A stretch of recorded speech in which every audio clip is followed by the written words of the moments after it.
You are listening to the Oneofus.net podcast network.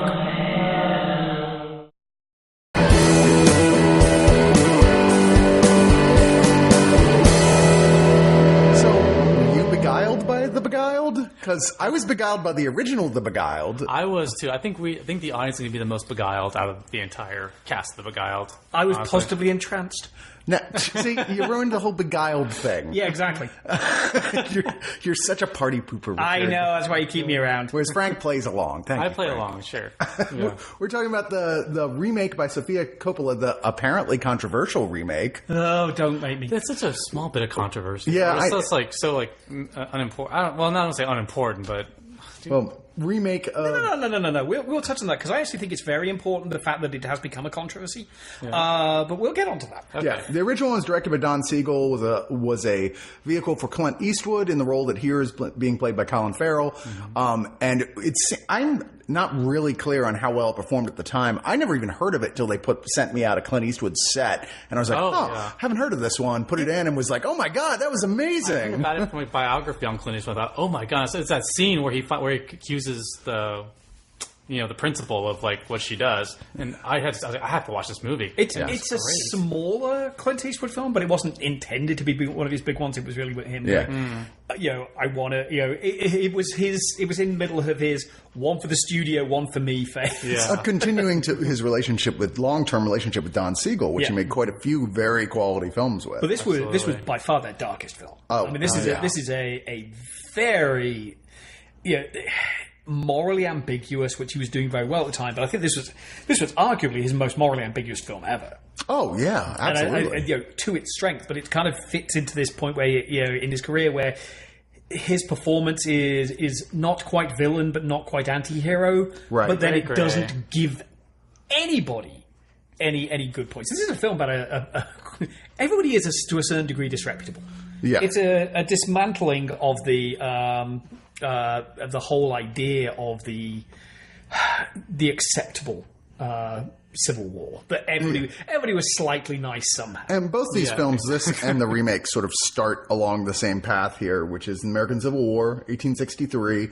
It's a girls' academy school, like a boarding house, with a bunch of young girls, a few slightly older girls, and then the headmistress and sort of the number one teacher, if you will. In the original version, there's also a slave who is a character in it. We'll get to the controversy involving that later.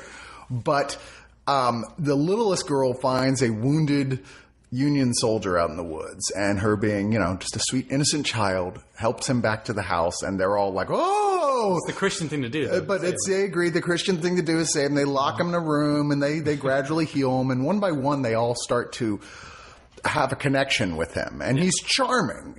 They're like maybe all the soldiers aren't that bad. They're obviously not all rapists like we've heard and everything. Yeah. And there's a turn in both films where everything goes away that maybe you could have seen something like it was going to happen, but the reaction from the ladies is one you probably didn't see coming. And whereas the first film I thought was much more of had more of a sardonic revenge film quality to it. I didn't feel like they were chasing that as much in this remake. Not that makes it any lesser. It's just a different take on this original book. Well, this is the whole point of this. This is basically, apart from some structural changes to the script and some alterations to character motivation, this is basically the same story but with the camera moved.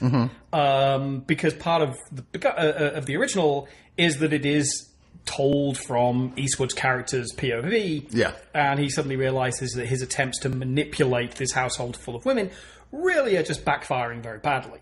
But here it is told from the female viewpoint. Yeah, mainly. This is about the interactions of the women when this rock is thrown into their already unstable lives, that they've built this pretense of a civilized environment, that everybody's run away from the school. The slaves have run away. Most of the students have been taken. They can literally see black smoke from just over the rise and hear the cannons going on. And yet they're pretending that none of this is really affecting them. Yeah. And suddenly there's this man in the middle who has this explanation of why he's there. It's a question of how plausible that is. It's because you never had anything outside. You only have what people do and what they told you they have done to go upon at any one point in time. Their history is beautifully ambiguous. Yes. They're forced to acknowledge that there's actually a war. Yeah, they're just shows up. pretending this, and they're trying to keep this all together. And it's increasingly presented that this is untenable, particularly because all it takes is one little interruption, and everything goes to hell. And here, the strong female characters, which are played by Nicole Kidman as sort of the headmistress of the house. The number one teacher is Kirsten Dunst, and then you have the oldest of the girls, Ellie Fanning, who is right off the bat, like, she has that thing that, 15, 16-year-old girls have, where, like, they're flirting almost by default to some extent, Yeah. Yeah. Well, he, like, sort of, like, well, she's already going into womanhood, but he, like, sort of, like, spurns on the feelings of desire and sexuality and curiosity that comes with that age. And I do think it's a very Sophia Coppola film in the extent that, like, this is definitely more about, like you said, from the woman's point of view, and it's a very kind of feminist polemic in its way without beating you on the head with it. And the criticisms were that, when you take the slaves out, then some of the original story that had to do with racial issues is just not there, and so that's whitewashing. Coppola's response was perfectly reasonable. She was like, I didn't include any black characters because the moment you do, it has to have be to some degree about racial issues. If you take them out entirely, we're dealing with like the masculine feminine dynamic and feminism issues purely, and it becomes a film just about that. She's like, I didn't want it to shortchange that. Yeah, she didn't want to shortchange that, and I think that's perfectly reasonable. I think so too. Yeah, absolutely. Particularly because this is a short, elegant film, which is one of its strengths. It's very quiet for most of its duration, which is accurate. I mean, like nobody's sat around talking to each other at great length. This is a low, slow boil, and I think if you put everything in that was in the original, which could get away with a lot because you are supposed to be a little bit more offended by all the characters in the original. If she'd have tried to cram it in, and everybody's been saying, she should have taken a more intersectional approach, but there is a certain hiding to nothing for her taking that on. I think she would have been beaten up whatever she did at this point. Yeah, I agree. That's just part of cultural criticism. I mean, you can say, well, it kind of makes it weird by removing that, but she does say, look, I removed it for a reason. This wasn't just an accident. This isn't whitewashing.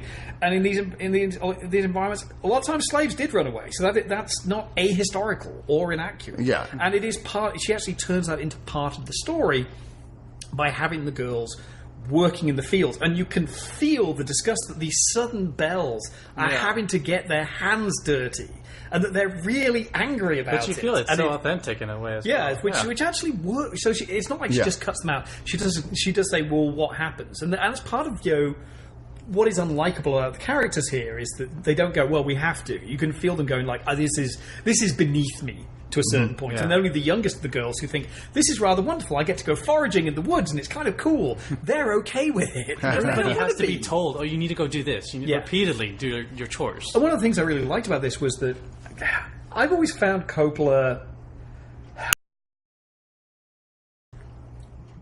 she deals with female characters, and that has always been the core of her work. I actually felt this was the first time in a body work where I really understood the female characters. I think Virgin Suicides, they were so amorphous. They were shadow figures in the background. It's like, how do these boys feel about it? They'll have that great. Well, they were meant to be like a mystery, weren't they? Though. Yeah, but that's kind of. I was like that. She made a film about how they were a mystery to a bunch of boys. They're not. Virgin Suicides is not about the girls. Which I thought was an interesting take for it to do, but it never really worked for me. And that's been a problem, I think, Bling Ring, again. I don't care about these characters. That was she made a great worst film film. about a bunch of numbnuts, but fair enough, I don't care about them. Yeah. This, I actually felt that the depth of characterization was much deeper. And I think this is her best film. Oh, I agree. I think so too. And I think because I love that she just focuses. She didn't have to say a lot in terms. There's not a lot of dialogue heavy scenes because she just lets the simple character dynamics come out when the soldier shows up. I think it's who these girls really are comes to the forefront, and they tend to their alliance is sort of sort of disintegrate, and it's what they really want. And there's all the levels of there's that hidden desperation that they all have. Like, what are we going to do? There's the thing Richard talked about with well, God, we got to work in the fields, and suddenly he's like, hey, I'll work in the fields. I don't care. I'm good at this stuff. Yeah. And they're all like, well, that's great. Now I can just walk around in my flowery hat and throw flowers on the ground or something. I don't know. Yeah.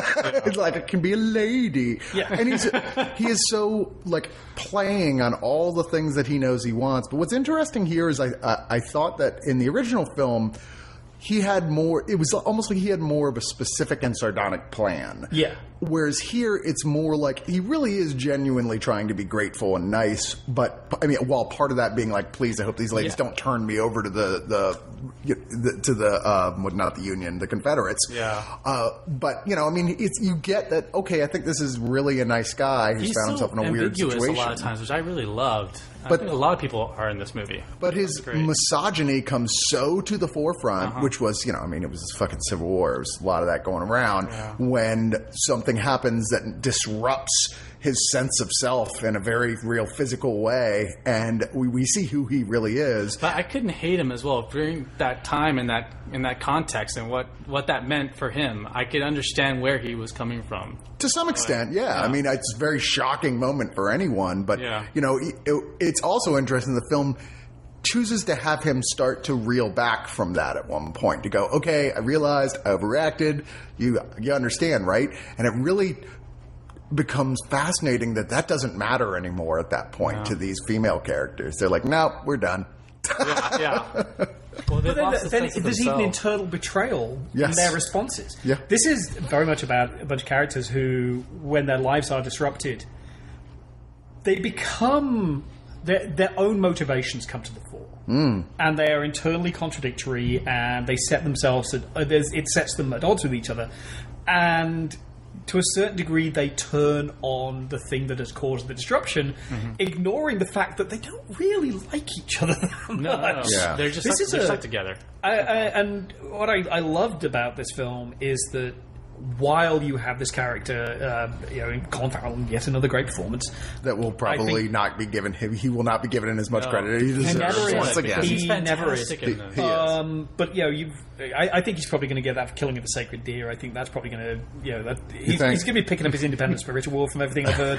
That's the one that'll finally bag him that. But it'll also be and also the Beguiled, yeah. But I think that he holds his own in this so well without becoming an overshadowing presence. I think it is a phenomenal performance.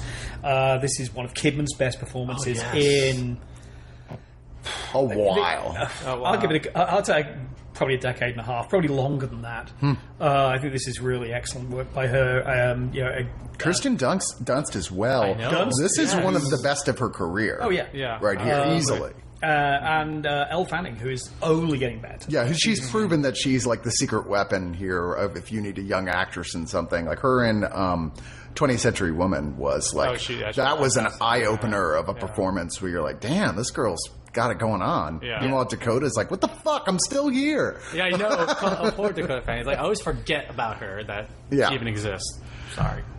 Sorry, Dakota. And this is a beautiful film as well. I mean, this is it's gorgeously shot. It's the South in decline. Yeah, perfectly picked up, and that is one of the prevalent themes in this is that Farrell's character is this guy who is kind of dropped into the war. There's a real question of whether it's really his war at all, which is something that comes to the fore. Whereas, they really are belles of the South, and they carry that baggage with them. He's almost like a casualty in a way. Yeah, they have this level of complexity in their interaction, and everything is just under the surface, which is part of what made the original Beguiled work. Yeah, but this is much more it's a colder take on it than the original, which when you get to the final acts is very much, it's quite a sinister film. This is much more of a slow burn. Yeah. Everything happens in daylight, which in some ways makes it worse. Or in glowing candlelight sometimes. Yeah, it's beautifully shot. Yes. Everything about this is shot by Philip Lassorde, who got the nomination for Best Cinematography for The Grandmaster, which was well deserved. Yeah. Did anybody else love the fact there was no music? Yes. Yeah. Wasn't that great? I think that added hugely to it. It just makes it feel Southern so Gothic feel to it. And so isolated. Yes. By that, And that's really what you get. I mean, all these characters, they're just incredibly isolated and afraid, and they've just taught themselves to behave as if everything was normal. They're clinging to like a hope that that this will not be life forever. Yes, we must endure. We must carry on. And it's interesting that whereas I thought Eastwood's character was much more complex in the original, here Colin Farrell is not really that complex of a character, and he shouldn't be. He's more kind of baffled by these women to some degree. As new things happen and these women react to him in different ways, you can see him almost being confused, being like, I'm not sure what I should do here. Well, he's trying to come up with his plan of manipulation on the fly, and it reaches a point where it's like, you made your own life too complicated, and this is where it really bites back at you. And then it's how do the women respond to the situation that they have created from the situation that he has created? And you sit there thinking, like, didn't you notice he was flirting with all of you? Like, isn't this really? That's one of the nice things about Farrell's performance is that he is undoubtedly trying to manipulate all of the girls. But his approach to how he does it differs with every single one of them. He's very, very good at this until he makes until he makes one big typical male mistake. Yeah. But it's also like from his point of view. I mean, it's a lot about survival, because he could never really let his guard down, because he doesn't know that they might put the blue flag on the gate at any moment. Yeah, to call the soldiers to come get him, where he will probably die in a prison. Exactly. Yeah. So he needs to have his sort of like plan in check. And, that does lead to manipulation on different levels. But go into the final thoughts. I love this film. I think it lived up to every bit of attention and hype and awards that came its way. Every shot is like a painting from Renoir. I can never say that name right. And you did. So you're okay. Yeah, excellent. You're fine. And it's wonderfully acted. I think Kidman is at her best. She commands every scene that she's in, almost. And Dunst is great. I mean, this well acted, well made all the way through. One thing that I let when I was driving home from watching this, thought about the title. Who really is the Beguiled? Because you take all four central characters, each one, you make a case that each one is beguiled by some. The three women are beguiled by him in different ways, but he's also sort of taken with them. So, I don't know. I feel like that's sort of up for debate. But I love that it really just showed the grayness of people, grayness of humanity, especially during times of war. And I think it did, very, very well.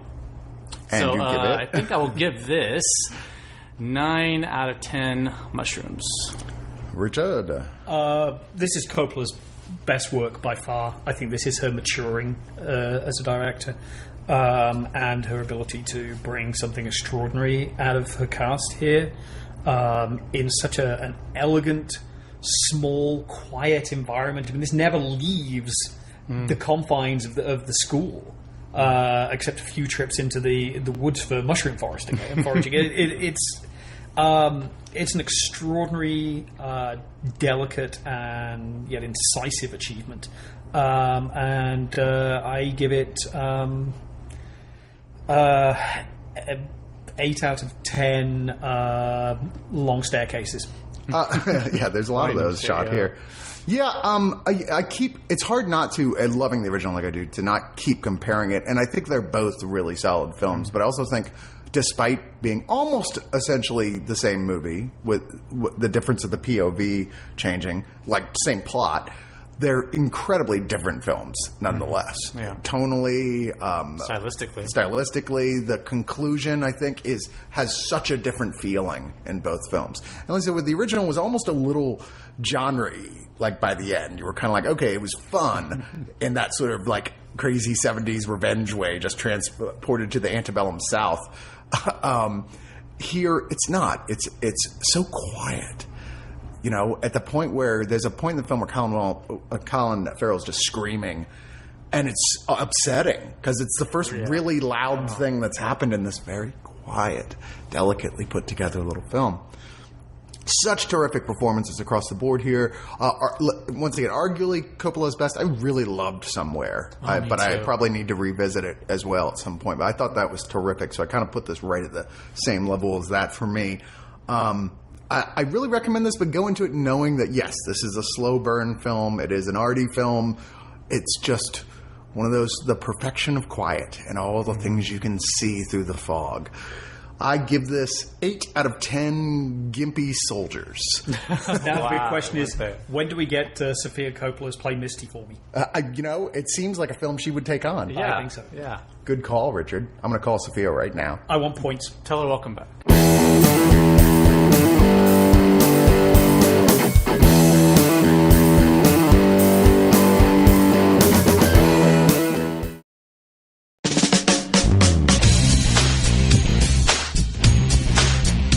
Oneofus.net has been your one-stop shop for all things geek for years.